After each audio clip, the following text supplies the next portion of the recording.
blurring the lines between real life and Second Life. Bringing you in-depth information about the people behind the avatars. Giving you insight like you've never heard before. Ladies and gentlemen, welcome to the Fourth Wall with Paul and BK. Hello, everybody. Welcome back to the Fourth Wall. I'm the scumbag superstar Paul Slater alongside my podcast partner BK and his lovely partner Z. And BK, we have a big guest today, but we're also in this undisclosed location. Absolutely. Just let everybody know what's going on. We're in the process, because of thanks to support from everybody, we're actually in the process of building a brand new studio. But due to the fact that nobody really likes us in the wrestling community because they don't like the fact we tell the truth. So what did we do? We went out and found somebody that had a podcast studio sitting around, and we just took over. So we're not going to tell you where we're at, so you all can figure it out later. But you are correct. We have a huge guest.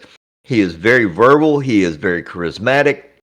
He is one of the most fun people to be around. From the UFW, we actually have, people know him as two different names, Richy Rich, but everybody actually knows him as Richy Rich. Rich, welcome to the show. Good to see you. Thank you so much, ladies and gentlemen. It is your boy, Richy Rich, the Black Diamond Double R Superstar, and I am here finally because a lot of people have been telling me to get onto this podcast after a couple of times of me pulling out I call it the grimoire, but a lot of people just call it the notebook of questions that I be asking people. We're going to have many questions today. Richie's on the show. He usually asks the most questions. Right. Well, okay, this is going to be interesting because now we say we're open up to questions. We can just sit here and listen to Richie ask himself his own questions. We see what kind of plethora we would get then.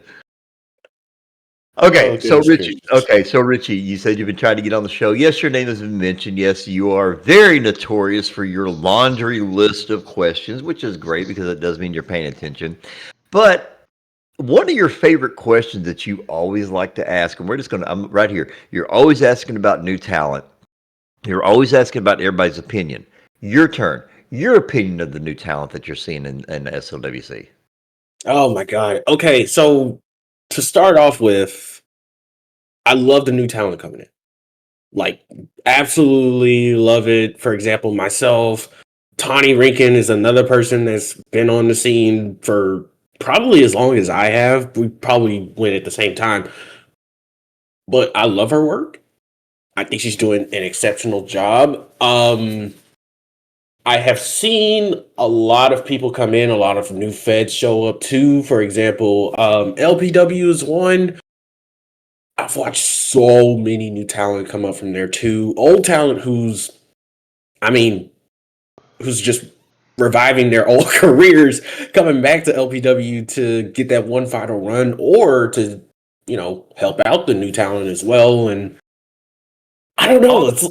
It's interesting. That sounds like a shot. It's talking about the old school coming back and helping out the new, and I was in a feud with Chris Hollywood. That sounded like a shot to me. Shots fired? No. It's. I'll be honest with you. It's all love. We all love this weird professional wrestling, internet wrestling thing that we all love as a hobby. I love it. I know y'all love it so much because, let me say, love what y'all been doing on the podcast. And also, I have done my homework a little bit before coming here. So I have watched some of y'all's matches. So Ooh. I love the work that y'all have done before. So Thank you. look, I am a man that loves to watch wrestling, study it, because someday I might be in a match with one of y'all at one point. Hey, who's to say? I like to know my homework a little bit. So let me ask you a question, Richie. So how long? You've been roughly, 2 years? You've been in this? About 2, coming up to 3 years, yeah. Right, Jesus Christ. I got more time doing lag tweaks than you had wrestling. Jesus. So coming into SL Wrestling, like, what were your biggest challenges? What were your biggest obstacles? What were your biggest things you hated, things you loved? Like, how did you feel about it coming in? Were you overwhelmed? Did it come naturally? Well, I would say it came naturally because, and this might be outside of the realm of Second Life, I was also part of the 2K wrestling community, which I still am now to this day. Christ there. So let me Everybody explain. talks about the 2K wrestling community. It's just something that you start off with. Like, because when you think of SL, you don't think wrestling. You don't think people that go to like wrestling, boxing, or any of that. When you think of that in the wrestling spirit, you think of something like pole ball. Not to knock anybody that does pole ball wrestling, by the way. I've seen those before.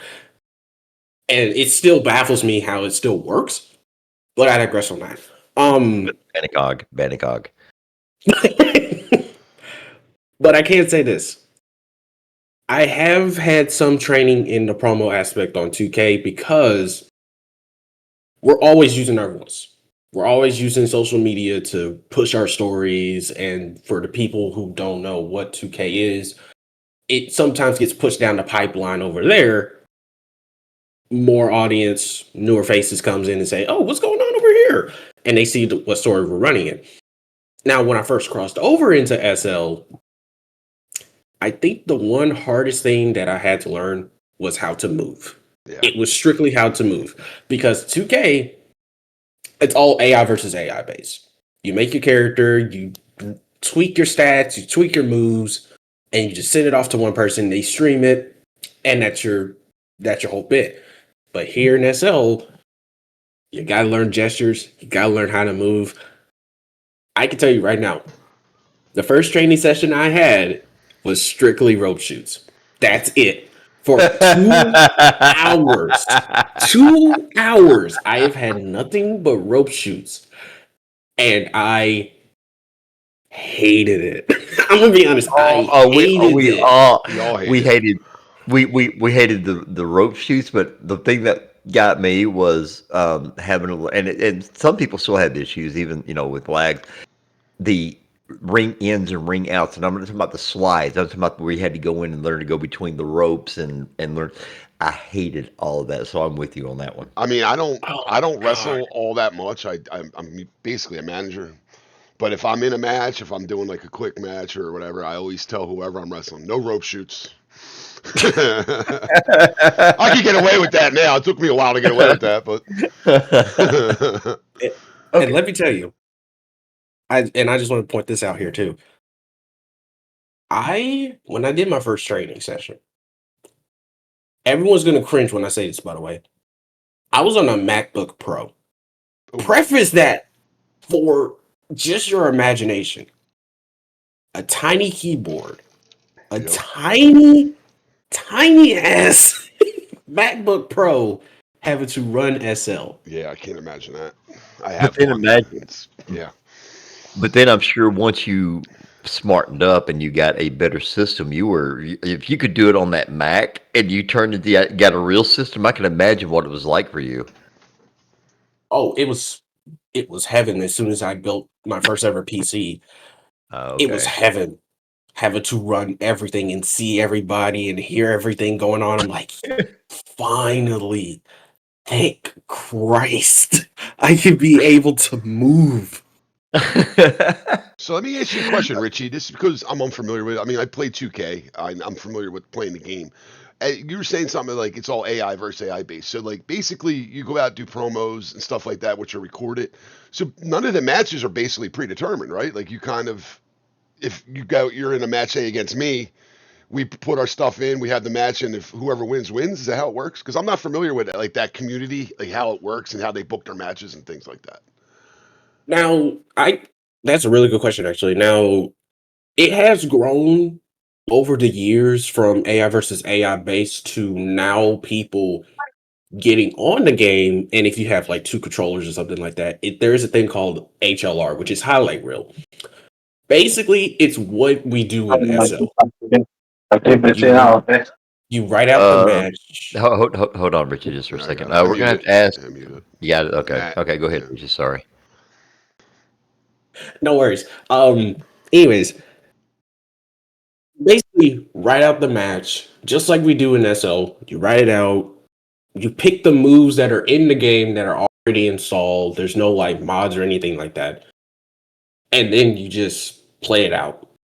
Kind of like what WWE and AEW and all the IRL companies do. Okay. They just it's just the same thing with camera cuts and editing, and some people within the 2K community have pushed it to new levels where the spots just look so seamless that a move that's supposed to hit one way can hit a different way. And if I could show you all clips of everything that I've seen so far, it would take me years. It would take me I watched years. some stuff. I've watched I forget what the guy's name is, but he does or the place's name is, but they do like storyline stuff, and it was like John Cena joins the NWO and like things like that, and I watched them like pull them stories out. I always wondered just how when they had the matches, like with I even asked Broly Blackheart this, like because I know he's involved with it, how they determine. He had a little bit of a different answer than you. He was like, oh well, he was like kind of a short answer really. He's like, oh yeah, we just send everything, we just do everything, and that's how it is. So I was like, all right, I didn't really push it too hard, but since you brought it up, it reminded me of that, and I want to see how that kind of worked. That's interesting.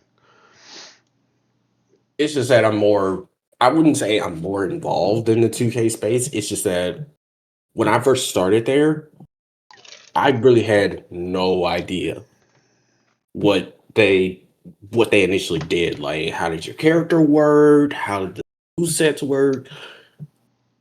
Because at first, when I joined the 2K Spear, it was all online. Basically, I face someone that has a character like matchmaking online. Now, of course, there was lag.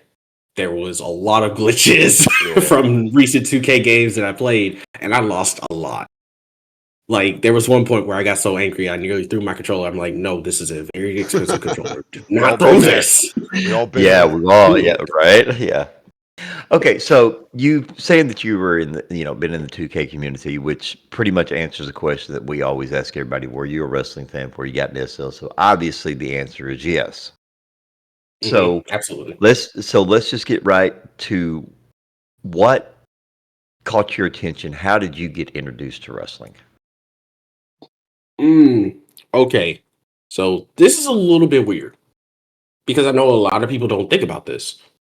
What got me into wrestling was when I saw John Cena versus Randy Orton in the Hell in a Cell. It's that promo package from Skillet Monster. Because I really, truly love music. Like, I'm a DJ in SL as well. I'm not going to promote that because this is all about wrestling. No, you can But promote it. No. You can promote it. No, you can promote it. I mean, yes, we love doing this whole thing about wrestling, and we have nothing against anybody in the wrestling community, but we all know that you all do stuff like, with our show and the X Post, I sometimes promote photographs that I do. I have DJ'd and people know that stuff. So yeah, feel free to talk about whatever you want to. It doesn't have to be just about wrestling. Yeah, that's what we're here for. We're here to learn about you. Yeah, you. Yeah, exactly. But yes, I appreciate that. Thank you. I really love music. Like, it has been my one thing that I've always gone to if I'm ever having a bad day. I always go to music. I always try to mix music, try to make things. I just see things in a different spirit that's like, okay, how can I make this better? Or how can I make a song better? So when I first saw John Cena versus Randy Orton in that Hell in the Cell with Monster, it got me hooked. Like, I'm like, oh my God, the music, the clips that just fit so perfectly with the story. And I'm like, I got to see this match. I got to learn more. So, of course, back then, my parents didn't really understand wrestling, but I did have a iPod that was able to have YouTube on it. So it's an iPod Touch that was able to have YouTube. I found the match just randomly on YouTube, and I watched the whole match, and I'm like, that match was, in my opinion, was really good. It was really good. Now, there could be some people that say, oh, it was. But to a young Richy Rich, it was really good. That's what got me hooked. That's how I fell in love with the whole, wrestling spirit. Do I want to go through the training? Absolutely not. Absolutely not. Like, that's for more talented people and more people who have experience in, running the ropes and also physically. But when I first saw it, I had to look into it more. Like I had to look into John Cena, Randy Orton, Triple H, like all those guys. I had to and understand how everything worked. So that's how I got into it. That's interesting though. That like a lot of people don't realize that. Like music and wrestling go hand in hand. Like you identify with the wrestler when their music hits. Like everyone knows when Stone Cold's music hits, who's coming out. Everybody knows when Roman Reigns' music hits, who's coming out. So that's pretty interesting. Like not a lot of people associate music with like wrestling. How it's like they kind of go hand in hand a little bit. Like one of the like you were saying about that one, I know exactly what you're talking about with that Randy Orton Cena match. But there's another one that where the music was absolutely perfect, and I'm not sure if it was the second match or the third match they had, but The Rock and Austin, and they had Limp Bizkit song "My Way," and it was like fit perfect Yes. to their whole storyline. They did the music just fit absolutely perfect to that whole storyline. So yeah, I get what you're saying. I never really thought of it like that, like with music and wrestling, they go hand in hand. I mean, you even had the you remember back during the Attitude Era when WWE started doing the whole thing where they started making everything very theatrical, and they would come up with their if you remember, they would come up with their month. When I say the monthly, because you had the big ones, you had the Rumble, you had Mania, you had SummerSlam and Survivor Series. But they had those ones in between, and they would always come up with a new one. They would always come up with a new name for it. Yeah. And to this day, one of my favorite bands in the entire world, but I still remember this. Anytime I ever hear Highway to Hell by AC/DC, Yep. the image that pops in my head is that video where it comes up where they were going into a pay-per-view and you see Stone Cold Steve Austin walking through a bunch of flames. And they were actually, I think they actually called that pay-per-view the Highway to Hell or Highway to something Hell, like yeah, that. I remember that. Yeah, and stuff like that. It stays with you, even though it's songs and it's songs you grew up with. All of a sudden, now I've got a different image in it, no matter how many times I hear it. Yep. Okay, so Richie, so you got into wrestling, like I said, kind of different than most people would have gotten into. So let's just go a couple of years, and you're into wrestling. You've been watching it.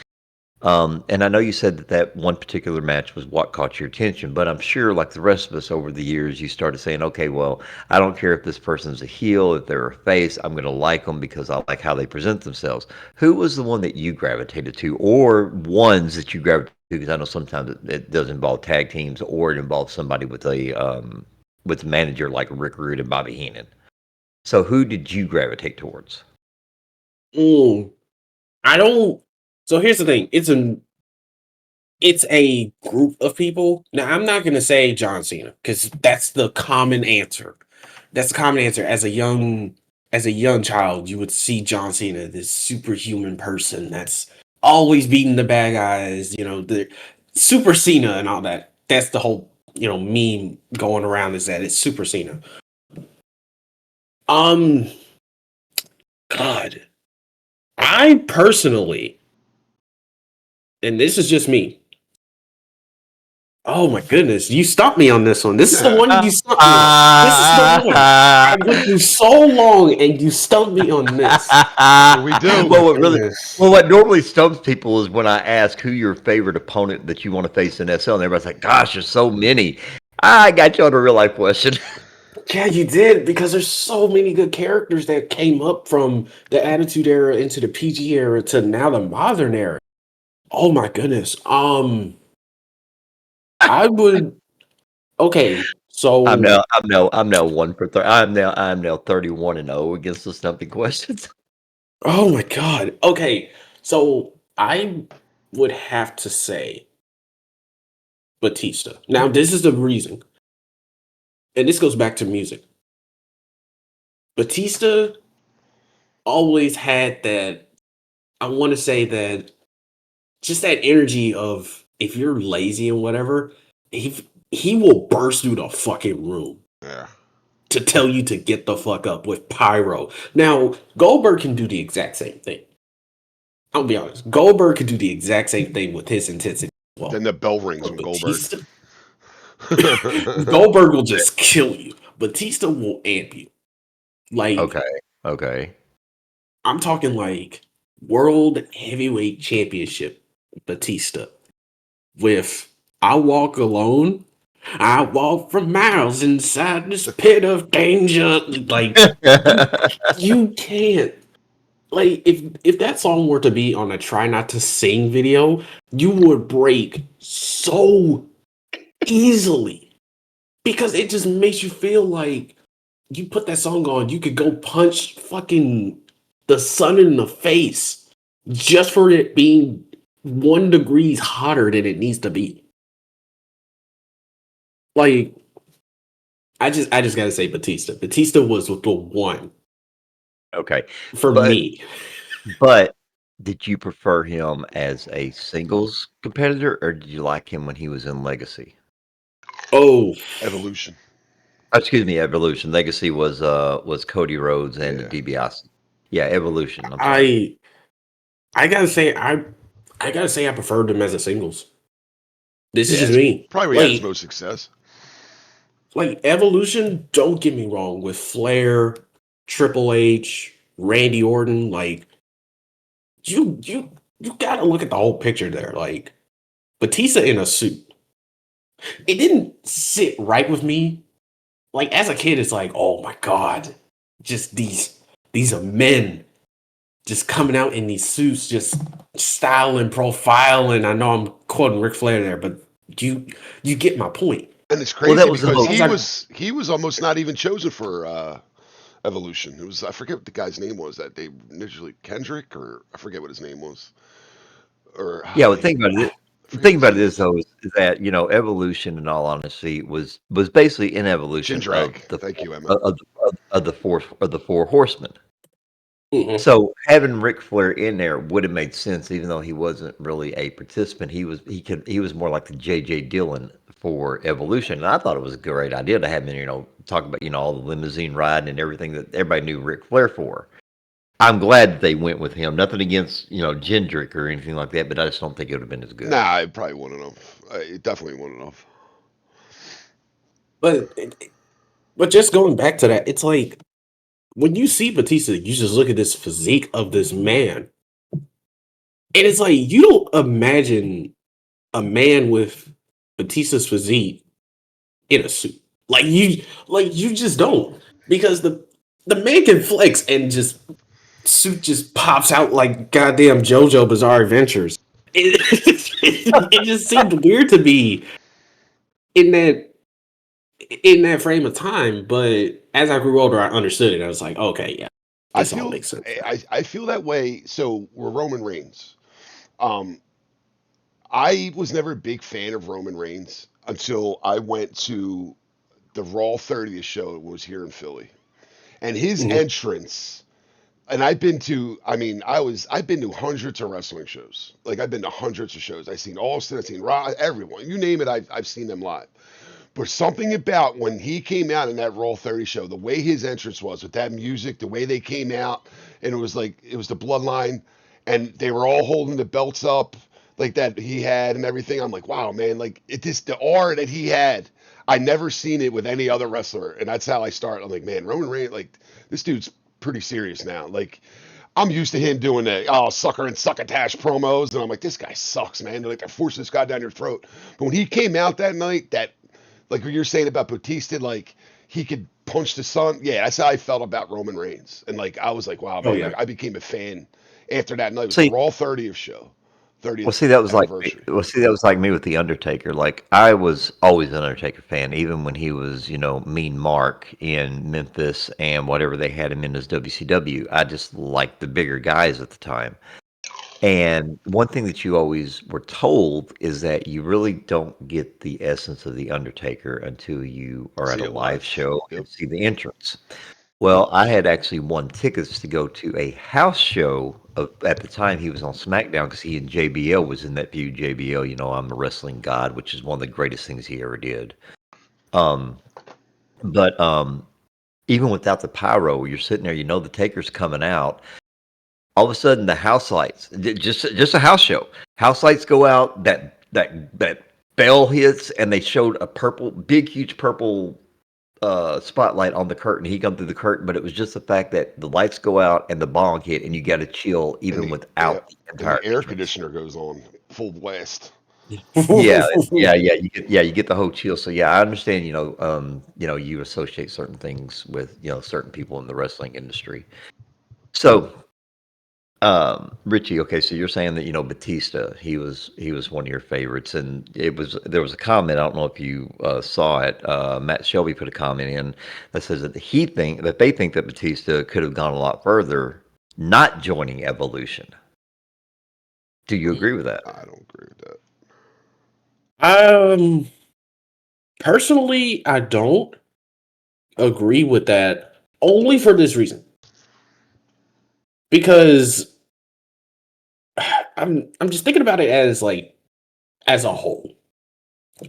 Because you possibly have 4 of the top guys in that era on those shows. It's when I think of the faction, I just think of like a divide and conquer situation where Batista can go off and do his own thing. And he's big enough a man to, do whatever he needs to do on his own. But when Evolution needed to come back and, do their thing, it just, personally for me, it just makes a little bit of sense, but also kind of doesn't in a way. Well, he went from It's stumping me a little bit. Deacon Batista to this, you know what I mean? Like he was walking around with Devon Dudley as his, collecting the donations on that little gimmick he had. Forgot about that. Yeah, he went from that to Evolution. Yeah, Great. yeah. went from Holy or Thou to limousine riding, kiss stealing, wheeling. that was quite no pun intended, but that was quite the evolution in his character for that one. But he had the look too, like his look was money. He had a money look. I mean, oh yeah, I agree. I totally agree with that. Okay, so Richie. Okay, so let's take evolution out of this, and we're talking about Batista, and we're talking about evolution. But we just mentioned that how you look at things. And then I mentioned how evolution was a evolution of the 4 horsemen. So, you personally, do you agree with factions in wrestling, or do you prefer people to try to make it on their own, or are there just some people that you feel can't make it on their own? They have to have a support system. I agree that factions are good for wrestling. I think personally factions are good.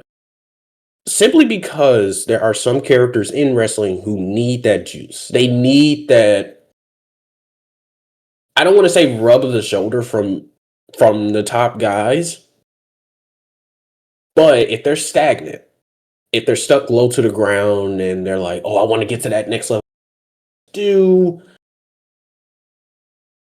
booking can come up and be like, hey, we got clearance for this top guy. He wants to work with you, but he also wants to work with these people. Are you okay with being in a faction? I say that works perfectly. Well, I mean, I say that. Go ahead, finish, Richie. No, it's all right. I say that works simply because it helps characters. It helps people get more eyes on just on the lower card, I would want to say. Here's a prime example, because I've listened to their podcast as well. The New Day. Big E, Kofi Kingston, Xavier Woods.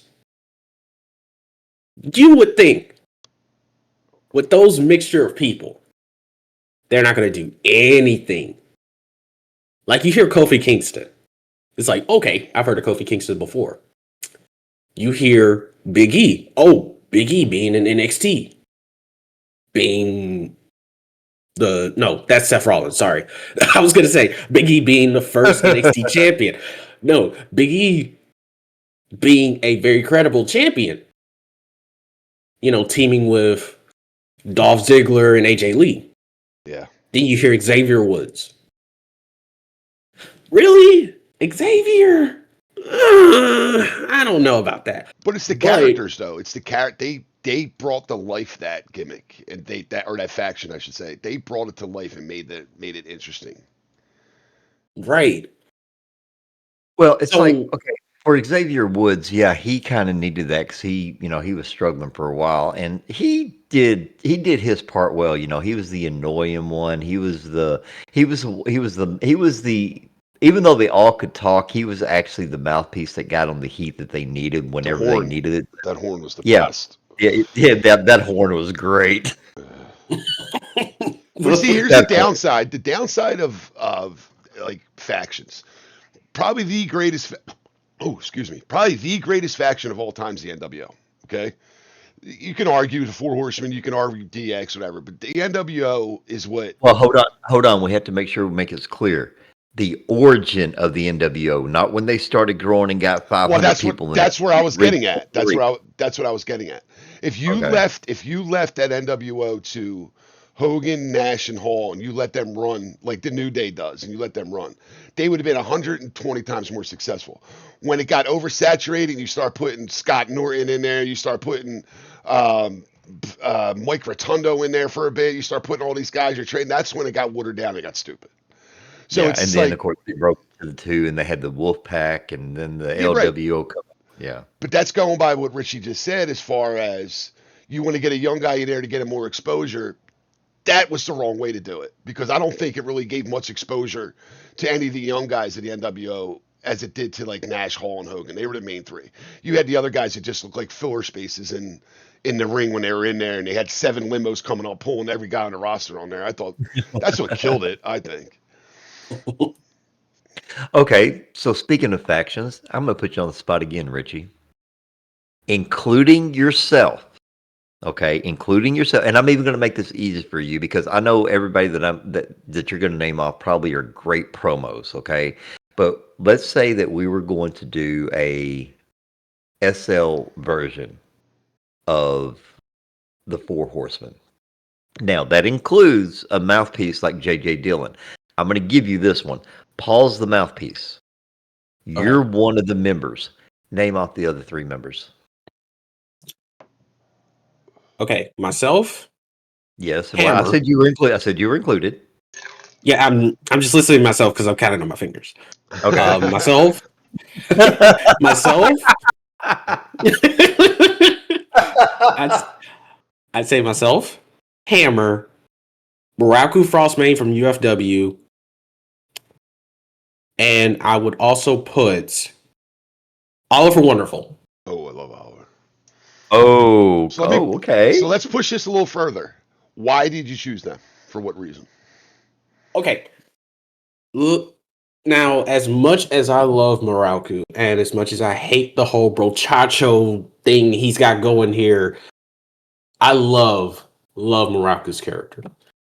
He just has this never say die attitude I resonate with. And I've only had maybe 2 matches with the guy. Like, just 2. I can just say 2. The first match we had, it was a count out. In LPW, it was a count out draw. But at the end of the match, when we carded all this in, he said, I'm going to give you a gesture. What if we just had a slap fight? Where it's just like, no, you stop. No, you stop. And then it's like, oh my God, that's funny. Never mind all the other spots. That's just funny. And we did that. We'd had the entire arena, even people on commentary, laughing. Now, I'm not the one that's just like, oh, well, being funny in wrestling is not the best. You don't really push for it. I love that spot so much that I myself was dying laughing. And whenever security had to come break us up, we were just slap fighting the security. So it was hilarious. Okay, I'm having flashbacks on this one, and I know a lot of people have seen this. I don't know if you have. There's actual video of a match that I had. It was a drag queen match. Oh no. And yeah, it was a drag queen match. And one of the things that we did, and I blew my voice out that night because we were getting on mic, having fun, escalating our voices, talking about what a bitch the other one was, and ripping weaves off and all that. But we started the match out in one of those cat fights where we were standing there and we're both kind of backed up a little bit. Our heads are turned, and all we're doing is slapping the air at each other. That brought back the flashbacks on that one.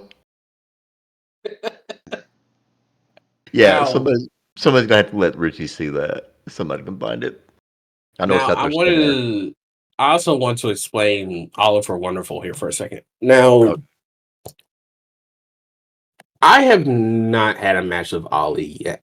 Yet. I'm going to say yet because I really want to face the guy. But I have seen a few of his matches in UFW. And I also love the character as well. Just follow the rabbit. It just seems mysterious to me. And to me personally, I feel as though we could have a really good hardcore match. I say that simply because I could see the guy doing a death-defying move like Darby Allin off of the balcony onto like the crowd, and the crowd just all falls like He's done that. I've seen him do that. I've seen when he was Alex K Nightmare. Seen him Okay, jump. have you? Oh, Okay, did you all see the post that AEW was putting up? I don't know, a week ago, 2 weeks ago, what it was, where Darby Allin climbed Mount Everest, I believe it Yeah, was. yeah. mhm. Okay, so there we go. Ollie off the top of Mount Everest. I would see him trying to do that. I'm Top of sorry, the it's Ollie. mountain. I'm sorry, it's Ollie. Tell me he wouldn't. I mean, yeah, I can see it. I can I actually mean, see that happening. yeah, I mean, I could see him having a match, taking somebody outside and going into one of these, one of these surround sim, one of the sim surrounds, putting himself a platform up there to make it look like he jumped off the top of a mountain. He would do it. Goodness. I love Okay, Ollie, but man, DK's he's out a here offering nutcase. ideas up. yeah, right. Yeah, next thing you know, we're gonna get an obituary, and first obituary in SL about a wrestler, about a performer jumping off a mountain. All my fault. So Okay, good. so Go ahead. Go ahead.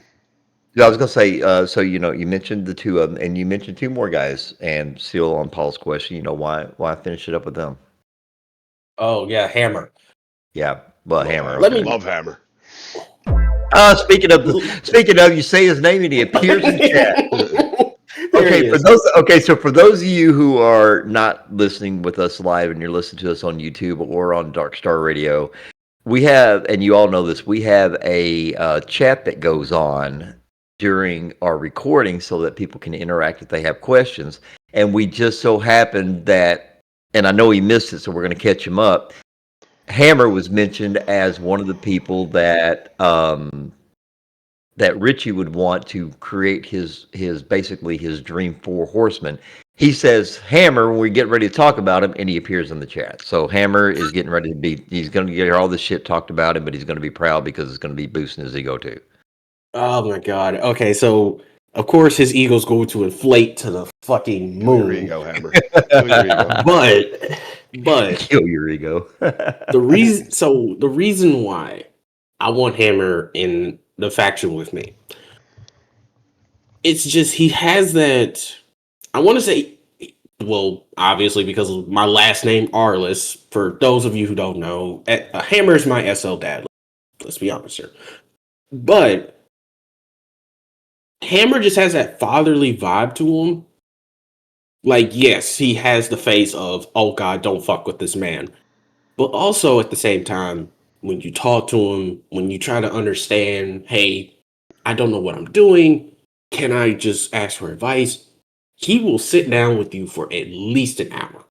Out of his day. This man has honor to run. He will sit down with you for at least an hour to explain to you what he sees and how you can apply that to your character. He will give you the leeway to add your own flair to it, but he'll also let you know, hey, this is what works, this is what doesn't. He's been in the game for a while. And I'm going to be sad when he has to retire. I'm for real. I'm going to be sad. But of course, I run to him at every point like, hey, is this working? Or hey, is this not working? Can you help me out? He will sit with me for an hour and a half to just say, okay, this is what's going to work. This is what doesn't. Can you apply this? And it's like, All okay, right. yes, I can apply this. Mentor. Yes, he's the mentor of SOPW. Just saying. anyone can dispute that to me. Go ahead. But I'm just saying he is the mentor of SOPW, in my opinion. Okay, fair enough. And your last member? He said them all. Oh crap! I thought I named them all. Yeah, the last member was him. I did. I was just giving him a hard time to see if he remembered that named himself. Yeah, I was like, wait a minute. Don't trip me up on this. Yeah. All right, let us pay some bills just really, really quick here. You are listening to us on Darkstar Radio at darkstarradio.com. Aran's Domain, Limitless Pro Wrestling, aka LPW, and Premier Wrestling. Make sure to like and subscribe. Make sure to tell everybody about the Fourth Wall with Paul and BK. We are doing our best to bring you all kinds of forms of entertainment, not just wrestling, even though we all know you love wrestling. We love wrestling. That is why we're doing what we are doing. And we do thank you all very much for your continued support and your listening. We are sitting down today with Mr. Richy Rich, and he has already given us a whole lot of information that we were not expecting. But guess what? Time to find out a little bit more, because we found out earlier that Richy is a DJ, and I think that kind of helps him with the smack talking when it comes to wrestling, because it actually helped me being able to do the DJ stuff. But were you a DJ before you become a wrestler? I would say yes, but only in practicing. So Okay, I actually got. So this is a little bit of a weird way how I got into DJing. Maybe it's not, because maybe other people have done this before. So DJ Hero, Okay. in my opinion, one of the best rhythm-based games to ever been put out. I got hooked on DJ Hero, and it's basically the same as Guitar Hero, but instead of a guitar, you're working with a crossfader and a turntable that has. I remember that. Okay. I love that game so much. And even to this day, I will go back to try to find those 100% videos of people playing the game and 100%ing the game. I will watch that for hours. Just because I love how the songs can be mixed and matched with other genres of songs. That's what got me hooked. And I would run to my dad, IRL, run to my dad. Hey, can I sit with you and just listen to music? He's an old head, so he was listening to Zapp and Roger, Nucleus. I'm saying probably artist names that y'all do not know at all, maybe. And he would just sit down with me for hours and just let me listen. And I was so hooked on it. Now, of course, me being 26, I had my own modern flair to it. So I would listen to Ludacris. I would be listening to Yin Yang Twins. And then I just recently got into Sabrina Carpenter for a little bit of a reason. Because I was like, that's more modern. Let me listen to Sabrina Carpenter. Now, I know the fan base might not know who she is. And some might actually know. So don't hurt me. But my SL sister and her friends were going to shoot me down because I did not know who Sabrina Carpenter was. I really didn't. Until they told me to Google her. And I Googled her and I'm like, oh, that's who she is. She made that song. They were all wanting to slap the shit out of me. So this happened recently. But yes, they all wanted to slap me for not knowing who Sabrina Carpenter was. But just being able to search up different music and different genres to see what I can mix and mash to churn up something new that no one's ever heard before, I love. Even with wrestling music and wrestling themes as a whole too, because I've done that before. Just understanding just song patterns, how the beats just form together, and possibly coming up with newer songs to probably post out there for the world. I could go on and on about it, but it's just something I love. Okay, so we're going to stay on the music for a minute because this is something we don't actually get brought up in any of the other episodes that we've done, and this is interesting. You're saying, being the DJ, and you're talking about Sabrina Carpenter. What kind of music did you grow up on? And what did you develop into? Like, you've heard it before. Like, I grew up with my mother, old country, Conway Twitty, Crystal Gale, Dolly, Kenny, Alabama. But yet, as I got older, I started learning other stuff, and now I'm just more partial to classic and hard rock. Yeah, we're old heads. Yeah. Well, yeah, we are. I can't. I'm older. I was gonna say no, but I forget I am older than you.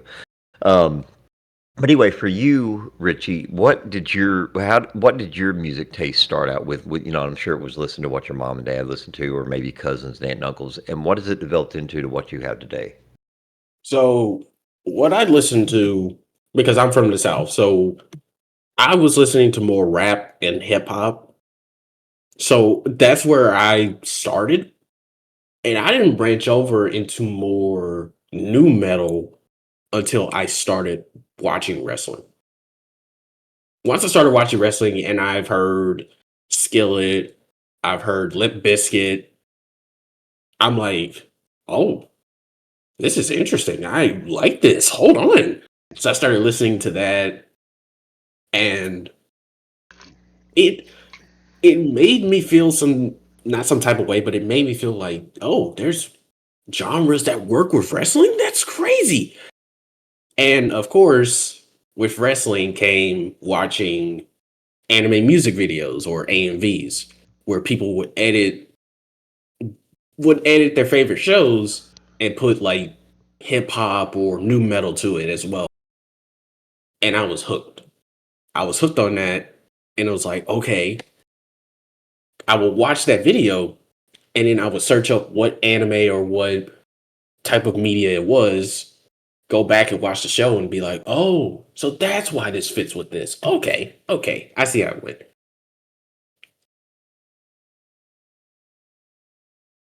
All right. Well, ladies and gentlemen, we have come to that part of the show where it is question and answer time. Z, do we have any questions for Mr. Richy Rich? And no, we're not talking about the Richy Rich everybody saw on TV and the Macaulay Culkin. We're talking about Richy Rich himself.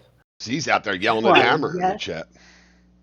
Yes, I did. I have to say, I kind of swatted at Hammer, and his question is going to wait because I have to scroll back to chat, and I have a question that I make Hammer wait, man. I don't know if he's gonna like that. Well, guess who put the hammer down now?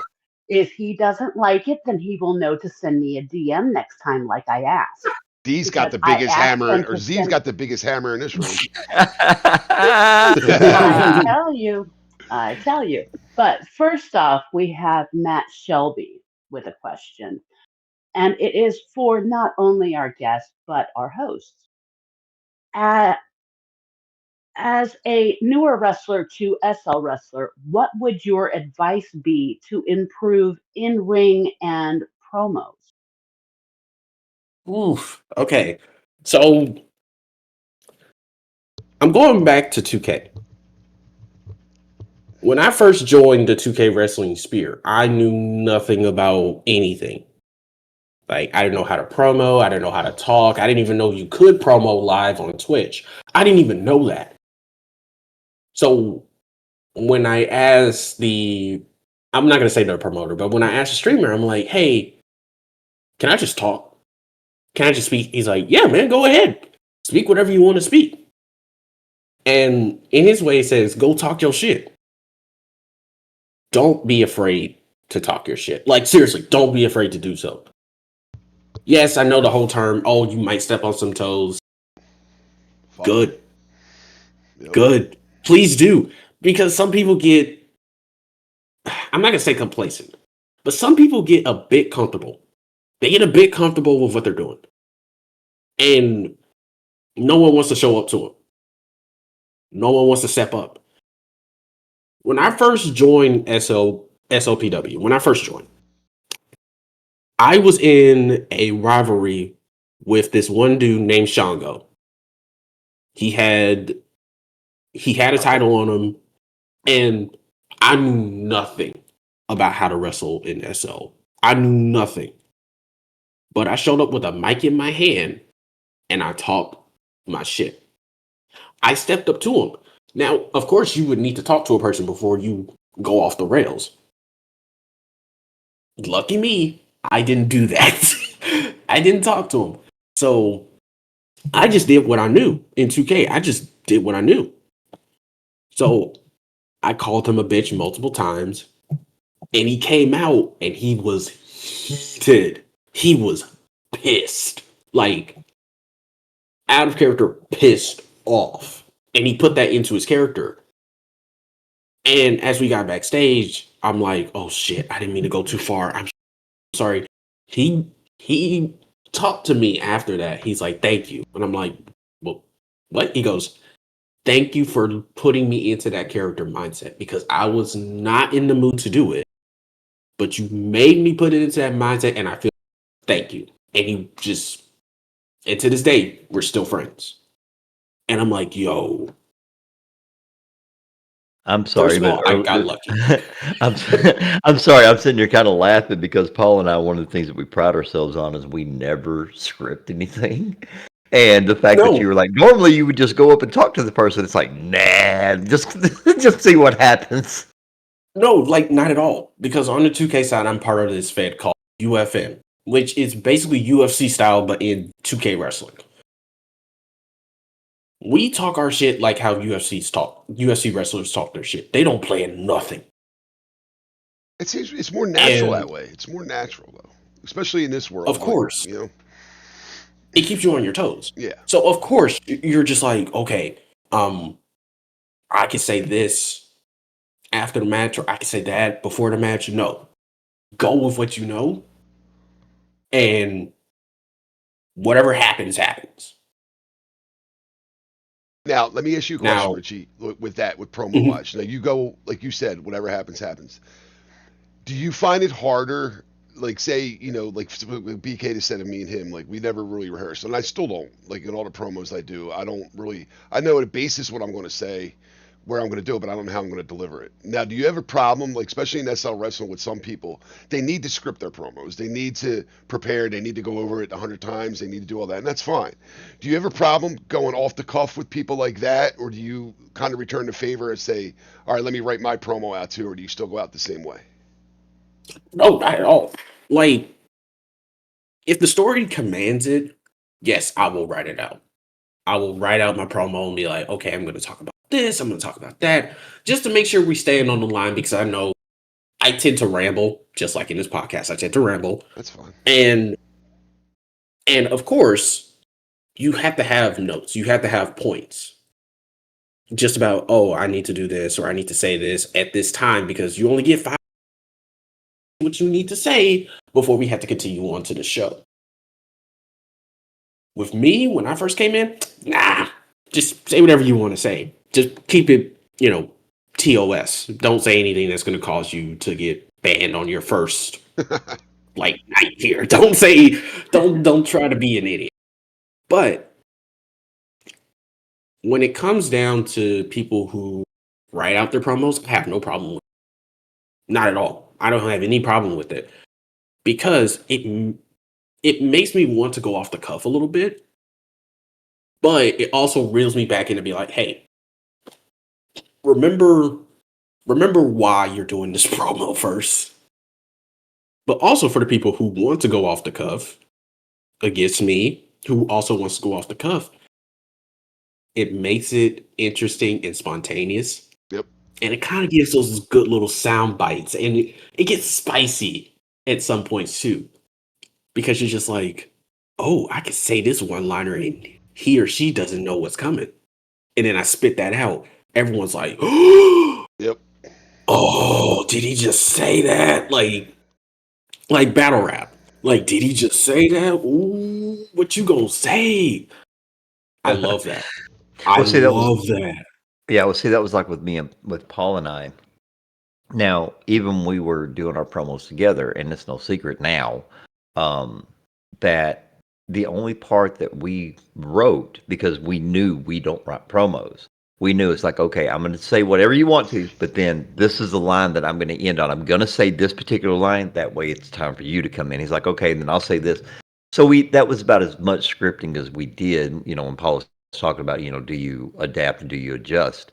Did you ever have anybody actually say your real life last name, Richie? No, you are never going to let me live that down, are you? Okay. So, Richie, in case you didn't know, and for people who are tuning in and don't know, Paul and I did a shoot promo, and we actually got some really good feedback on that one. And I will not say what Paul's last name is now because luckily Casey caught it and edited it out. But my intention was to go out and I was going to use a fake last name that rhymed with his name. And the whole time I'm walking out going, okay, I'm going to do this. I'm going to do this. I'm going to do this. I'm going to do this. I'm going to do this. And as soon as I got out there, the first time I said his name, I said his real name. Oh. Very unintentional. I said his real name, and he thought I was trying to screw him up, and it was just my slip up. But then, then as everybody knows, Casey went out, edited out the last name, and that even brought more attention to it because, oh my God, apparently he really was his last name. He said, "I wish I would have done what he said." So things do slip. But we were talking about the promos and what Paul was talking about with the reading. Now, me personally, I don't have a problem with people writing their promos as long as they don't sound like they're actually reading them. And I think that's where a lot of people kind of lose it because you hear like for instance, Stone Cold Steve Austin heard a podcast interview he did, and he goes, and I forget who he was talking to, and they were talking about the newer generation of wrestlers where they want to call every single spot. They just don't go with the flow, and then like something, they need to come up with a big moment. They're like, okay, this is what we're going to do. It's like they have to call every single spot. It's like they have to write everything. They have to basically talk out loud to walk through it because they don't know how to improvise. Do you think that maybe that's the problem with why people need to write a promo because they don't know how to improvise and just make it seem like it flows, and they risk they risk the factor of sounding like they're actually reading it, so it sounds like a person? No, so in the current climate that we're in, everyone has the internet. Everyone talks to each other on a daily basis. But at the same time, it's not like a Call of Duty lobby like back in the day. Now, I didn't play Call of Duty, but I've seen clips of shit that goes on there. Brutal. It's not like a Call of Duty lobby back in the day where you could just say whatever you say and have discussions. You can't necessarily do that. So, of course, when people write out their promos, they're wanting to understand, oh, I want to say this, but also be spicy, but I also don't want to offend anyone in the arena. And Well, come on. In today's society, you can offend somebody by just logging in sometimes. So that's you're never not going to offend somebody. well, yeah, but we're talking like in a general of being like homophobic or being racist or just something on the lines of that. I called a little baby an want to see asshole in the anything. crowd 2 weeks ago. Baby Christian. Not technically. But no, like I can understand when people want to write out their promos. They want to be, they want to get some boundary levels to be like, oh, sis. Okay, that's perfectly fine. As someone who likes to go off the cuff, I have a mental list in my head of shit not to say. Don't attack someone's family member. Like, that's a big thing, too. A lot of people in wrestling want to try to say, oh, your wife or your kids or something like that. I don't like that, personally, for me. Like, I don't like to attack someone's family member because, again, it's like, it's kind of a sensitive topic to really dance around. So it's like, don't attack someone's family member, religion, or just basically the color of their skin or sex or whatever. As long as I don't touch any of those, everything else is free game.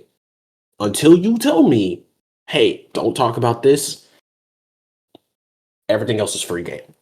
Yeah. And that's how I see the promo battle, with it being off the cuff. Okay.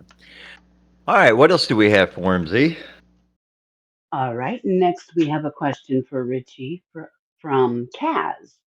And it's kind of a double question here. What is the most important thing that you've learned in SLPW? And how have your experiences with 2K helped you in transitioning into wrestling on Second Life? Okay. Let's start off with the first question. The important things that I've learned. I've learned that you got to get yourself out.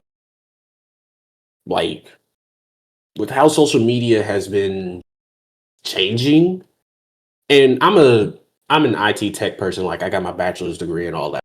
So I understand technology changes every day.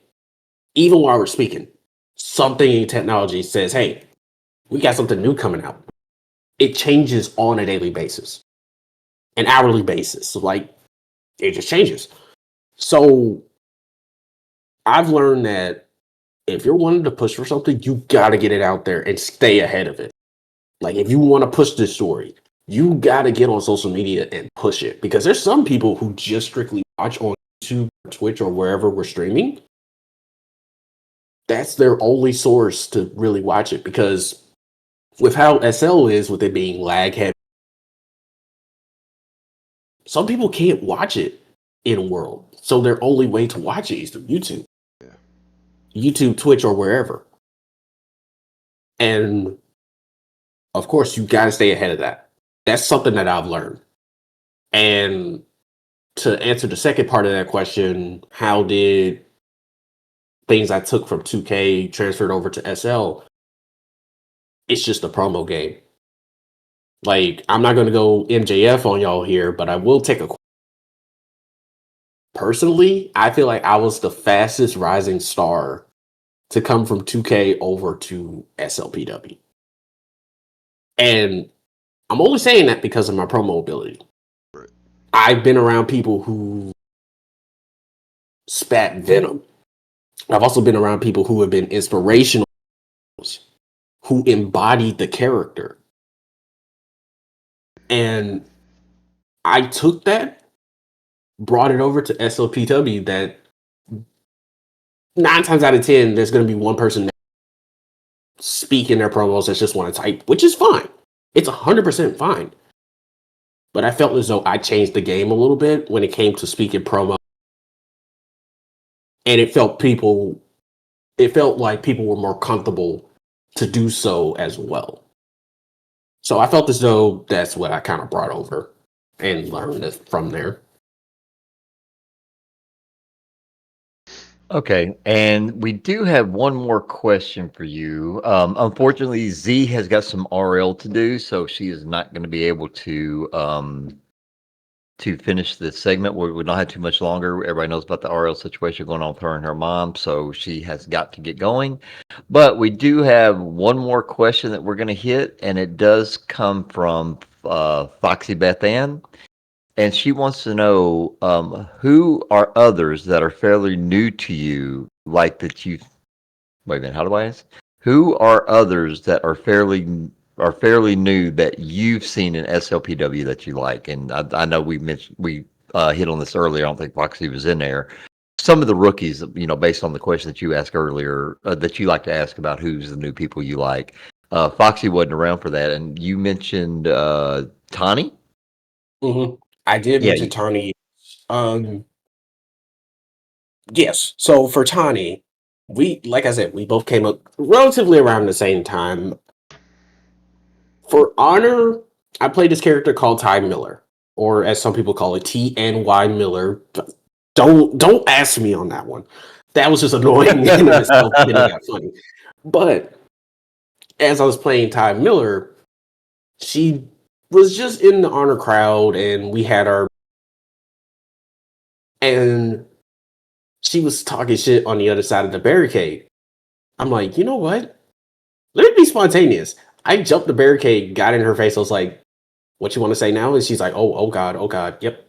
I'm backing away. I'm sorry. So I'm just like, she's going to be something great in SLPW. Like, I love her character, like the big fucking deal. I love that. And I don't know, it just makes me laugh when she comes out talking shit for literally no reason at all. Oh, And just it to makes do it? me laugh. Yes, just to do it. And it makes me laugh. And I'm like, man, I really, truly want to have a promo battle with Tani. How about you, Tawny, and Paul have a promo fatal three-way? The audio jump is gonna be crazy. Really talk about how many times you all would have to that would be a great blooper reel if you all were actually having to rehearse it, because I could just hear you all cracking up at each other. Just somebody say something and crack the other one up, and then somebody say something on top of that and have you all in tears by the time it was over and done with. So to kind of answer the question as far as like new people coming in, I'm actually also part of Unrivaled Wrestling Universe, which is a new fed that's came up. Ubu, that's what they call it. Yeah, it's part of the pun. There is one person who I have kept my eyes on, is Clara, which she's also a hyena who basically has the vibe of Tekken. And I've seen them on their Twitch streams. They play a lot of fighting as well. I love their vibe. Love what they're bringing to the table here. And of course, with their language barrier, because I believe they're Portuguese, with their language barrier, I can kind of understand where they're coming from. And so they have to type out their promos as well. Going back to the typing out your promo convo there, I just love what they're doing. I just love the fact that they've brought over a video game aspect to their career, and it makes me want to see more of them in the future. Like, I really want to see what they do. Okay, well, that's very fair. All right, we have one last question for you, and imagine this. It comes from Hammer, because I think you and Hammer have got this deal that, we interviewed him, and you hit us with that laundry list of questions, and now we're talking to you, and now he's hitting the question. I think you two are trying to have a question off here. I'm not sure how this is working, but anyway, his question is, who would you consider to be your quote unquote contemporaries, meaning the folks from this generation that you feel are people to watch in various feds? Now, do you go to a lot of feds and watch different shows, Richie?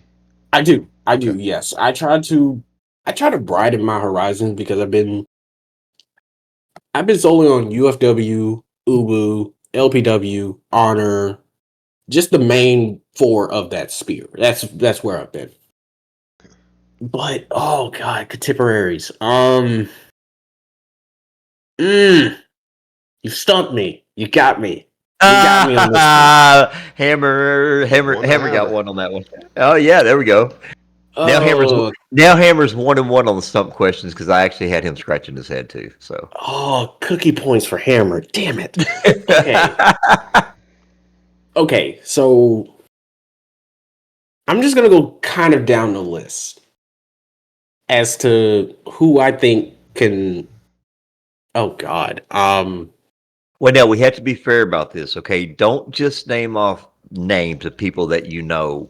We need names of people that you've actually watched or heard, whether it be you were there on Twitch or YouTube. This is things you've actually witnessed, not just, oh, okay, yeah, I've heard the name. We need to know people that you've actually seen that you'd put in this category. Okay. So, oh man, this is tough because I know a lot of people watch the show, so it's gonna piss them off a little Don't worry bit. about that. Don't worry about it. I mean, Okay. you're just being honest. You're just being honest. Yeah. So it's not myself for Honor. Okay, I'm gonna go the weird route here. God bless America. Because Hammer's the only one I can really think of in my head. So for honor, I say Hammer. For Uwu, even though I don't wrestle there because I'm just commentary, I'd say Sage Evergarden. For UFW, I'm not going to say Romarico Fosterman because that's the person I thought of. No. For Uwu, I'm going to say Drewski. Or not Uwu. For UFW, I'm going to say Drewski. Okay. For LBW, oh God, LBW is kind of tough. Oh man, I'm not gonna lie. When it comes to LPW, I have, and I don't say it a lot because because I'm a fan. I really am. I haven't get the opportunity to watch them that much, but when I do, to me, it's great. I suggest Peppercorn. I was gonna say Peppercorn too. Peppercorn. I was literally gonna say Peppercorn. Peppercorn caught my attention. The one show that I was able to go over and attend after they become sponsors of us, and that the character and the heat that they were, it was great. So I'm going to throw my name. I'm going to throw mine in there on Peppercorn for LPW. Oh man, I would say Peppercorn outside of Tawny. I would say Peppercorn close second. She is a close second, and I love what they're doing as well. Oh man, if I can. Now, I'm not over at VWE. Okay. I'm not over there. Okay. But I can say this. I really, truly, in some aspects, because I really want to face Cody Hooley. I really do want to face him. Oh, we just had him. We just had him on a couple episodes ago. Now, and I wanted to point this out here. Because I am at fault for this. And I'm growing as a person. As I've been here in SL, I've learned, and Hammer contested this as well, I'm a growing boy. I understand that sometimes I have this, I'm just going to say this, I have this heat with people that I have not talked with. Like, it's the Eddie Kingston aspect. I have these people that I have not talked with that I just say, no, fuck you. I just don't like you. When I first joined SLPW, the first time I watched VWE and Cody Hooley came out, and he just had this aura about himself that everyone just flocked to, just the girls were just falling over, the guys were like, I did not like him. I just didn't. I'm like, I don't like this dude. Why do I not like this guy? It's just something about him that just makes me so infuriated. He's doing his job. But he is. But yeah, as I've grown as a person, and as I heard his podcast, and as I heard that episode that he was on, I'm like, damn. Old Richy Rich was an asshole. As I look back, old Richy Rich was an asshole. But at some point, I do want to face Cody. I really, truly do. Simply put, because I want to see where my imagination will take me. Like, I've already faced Dylan Mattel. Let me tell you something. Dylan, I gotta say, is probably the quickest person I've ever had to wrestle. Because I wrestled him on Valiant. That motherfucker is fast. I don't know how he does it, but he is quick with typing everything. And I'm just like, my God, I'm gonna die. That's why I don't type. I hotkey. Yeah. Some people say, oh, don't hotkey your stuff. You should type it all out. No, hotkey. No, I hotkey it. Screw typing. I will be the person that stands on the fact that you should hotkey some of your moves, and not all of them. Hotkey. Hammer, don't. I'm looking in the chat. I'm looking in the chat right now. This is also breaking fourth wall. Hey, don't listen to this man. Don't you dare try to say don't hotkey. It's more your preference, though. Whatever you're comfortable with. You know, if you're comfortable with hotkey. If you're Hammer's agreeing. Oh, okay. Yeah. He was his actual request was fuck that shit as to typing it all out is what it was. Okay. I got you. Okay, now speaking of Hammer, we have one last question that he sent to me since Z had to leave. This will be the last question that we take for this segment. Are you ready for this one? Mm-hmm. 3 people that you would like to have a match with that you have not wrestled yet. Oh, I have not. Okay. Cody Hooley, like I've said before, I have not faced Cody Hooley.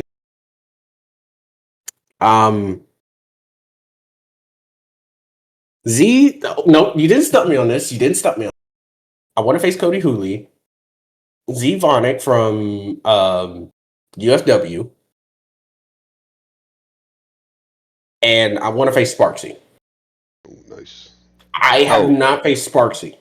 You had me sitting here from PW, and you have the advocate for Bannock Og sitting right here next to you, and you wouldn't choose one of us. All right, we Hey, got you. I don't All wrestle. right, not a problem. You're offending BK, not me. I'm fine with it. No, I didn't say you offended you. I said you had the advocate for Bannock Og sitting here, and he had the opportunity. And earlier when we were talking, he said something about, "Oh yeah, I'd like to face some of you old guys." He had the chance to say it, and he skipped it. I did. Wow. You can call me out on that. I did. But wow. Here's the thing. Okay. Here's the thing. Okay. Though. Okay. Everyone. So here's the thing. Everyone has faced Dwight. Everyone's faced Drewski. Everyone's faced Dante. I've faced all as a whole too. Z, I haven't faced. I honestly have not faced Claire. Well, no, I have faced Claire. Check. I haven't faced Z. I haven't faced Sparksy, and I haven't faced Cody yet. So if they're listening to this, if you want to run the one, I am open line. Ooh. Okay. Okay. So it's going to be a little while off because of our schedules and everything. But we have talked about it several times on the show. We have talked about it, behind the scenes and host chats and stuff like that. We are wanting to put together a big charity show where all the feds can come in and have somebody to represent. And we all are trying to throw these crazy things together just to have fun. So if by the time we get this put together and you have not faced one of the people that you just named off, I am going to, since you have never faced me before, I'm going to issue a challenge to you, and here's what I'm willing to do. If you beat me, I will donate 5,000 linden to any Fed of your choice personally, not from what we're going to get from the donations, from me personally. However, if you lose, the next match that you have to wrestle in human form. Here's the thing. I already have a human. But we don't ever see you in that form. Oh, that's true. That is true. Damn. Here's the thing. I'm not against. You know what? I'll take that bet. Actually, I'm not against it. I'm not against it because over at Honor, I'm strictly human. Everywhere else, I'm the skunk character. Right. I'm not against it, so I would 100% be down for that. Well, actually, my first thought was to cut your tail off, but I'm not going to be that disrespectful. No. Here's the thing, too. Now, of course, this is a different tangent, but right. And also, I'm gonna shameless plug. Shout out to Evergarden because that's the store I got this mod from. This is a custom birthday, and she put tender love and care into this entire mod. So she hears this. And if that bet actually went through and you had to cut off my tail, I think you well, the thing about it is would she come after me for doing it, or would she come after you first for agreeing? She would come after me first for accepting the damn deal. That would be funny to see. That would be fun to see. Oh, actually, let's have the 5,000, the 5K Linden versus the tail match. Have her to be the ref. No, because then she'll do a quick count so fast, just to get out of there. Right. That would be a lot. I think that'd be kind of fun. All right, so we're coming to the end of the show here, based on everything with time and all that. But this is the chance that we always give every guest, regardless of what you want to say. This is where we give you the opportunity that if there's any information that you want to pass on to people who are listening to the show now, who are wrestlers, or in your case, such as me, or are DJs, or people who are listening to this who haven't decided what they want to do yet. This is your chance to pass on any I don't want to say legacy, but any advice that you wish to give them, to make sure that they continue to pursue what they're looking for if they decide to go either avenue. So the stage is yours. Okay, so for any new people that are showing up that are playing any video game that you have that's from wrestling over to here, bring that vibe with you. I strictly mean that because in SLPW or wrestling in general, we always see the same recycled thing. For example, the bloodline. Everyone wants to be the bloodline. We don't necessarily, me personally, I don't want to necessarily see a copy of the bloodline. I don't. I want to see something new, something fresh, something that's totally outside of the box that some people may think, oh, this is never going to work. But like Bob Ross, happy little accidents happen. Just like a DJ, happy little accidents happen. Yeah. And sometimes those accidents can bloom into something great. So bring whatever you got with you. Because, hey, someone's going to love it. And they're going to pass it on to their friends and their friends and then their friends and so on and so forth. So the one thing I can say for the new people, bring your A game. Bring that sassy vibe that you know that you have. And just let loose. And have fun with it too. Like, just have fun. This is a hobby. You want to do something, go do it. Have fun. Yep. Well said. Totally agree. All right, Paul, do you got anything that you want to add to it before we sign off here? Oh, Richy, tell everybody where you DJ, tell everybody where we can see you, tell everybody where they can come check you out. Oh my goodness, there's a lot of places. So one place I do DJ, it's called Leash Lounge. They just opened up. God damn it. If I had the landmark on me, put it into the channel. Sorry, you can send it later. Send it later. We'll put it in. Yeah. All right, cool. I'll send that bitch later. But also, it is a Friday. UFW has their show tonight. Well, fuck. Let me make sure I get the name. Got him on the spot. I don't want to promote himself. This guy saying he promote himself better than anybody. Right? I don't want to fuck up. Nah, so tonight at 8 p.m. Tonight at 8 p.m. for Nightfall, I will face Mr. Jack Spade in the second match on the card. And it's going to be fun. It's going to be great. So I would appreciate if you mean the world to not only myself, but to everyone on the UFW roster to come out, have some fun, watch some violence on violence, sexual violence. I was going to talk about that, but we've ran a little. But come out to Nightfall. Honor's also having their Oblivion show on Sunday. I have to promote Honor as well. They're doing some great work too. Yep. And yeah, that's all I got for this week. I mean, hey, the Black Diamond is smoking, is right. Oh, right, absolutely. All right, ladies and gentlemen, make sure, like I said before earlier in the show, but please make sure you like, make sure you subscribe, make sure you tell people about us, make sure that you invite them, go ahead, help us out a little bit, invite them to the Discord channel, follow us on X, do everything that we can to get this show out there, because this show, we're actually doing it, even though we're having fun doing it and having conversation stuff, we're doing it for you all. That's why we have so many guests on here. That's why we don't just sit around and just talk amongst ourselves, because this is about the community. This is about SL. This is what we want people to learn. And that's why we actually have a really big guest coming up. And actually, we thought having Vince Aftermath on the show was probably the biggest guest, because he is a big owner and he is a big name. We actually have a real life author that wrote a book about SL and the metaverse, and we got him lined up. We're getting the date down here. We're going to get a time down here, and we're actually going to be talking to somebody who is in SL and out of SL, and that's going to be the biggest show we got coming up. So make sure you pay attention to all the updates when we have that. Then we will let you know when that is going to.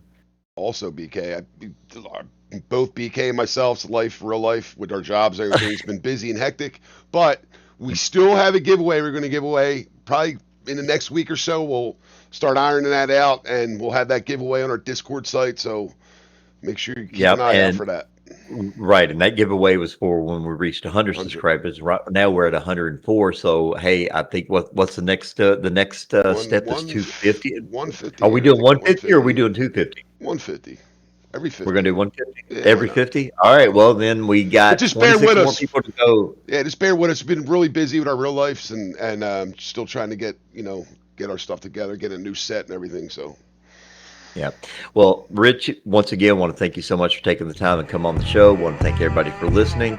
Everybody, we will keep you updated. Make sure you stay in touch with us. Keep those suggestions coming. Keep everything going. We love what you're doing for us. We appreciate everything you all do, and we will catch you on the next one.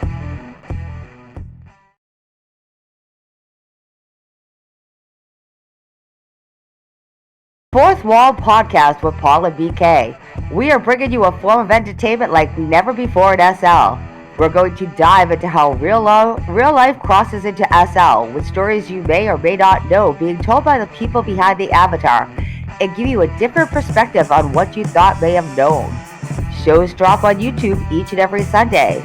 You can also catch us on Darkstar Radio every Monday at 6 a.m. SLT, then again repeating on Thursday at 12 p.m. SLT. For more information, contact Paul Slater or BK Tigerfish.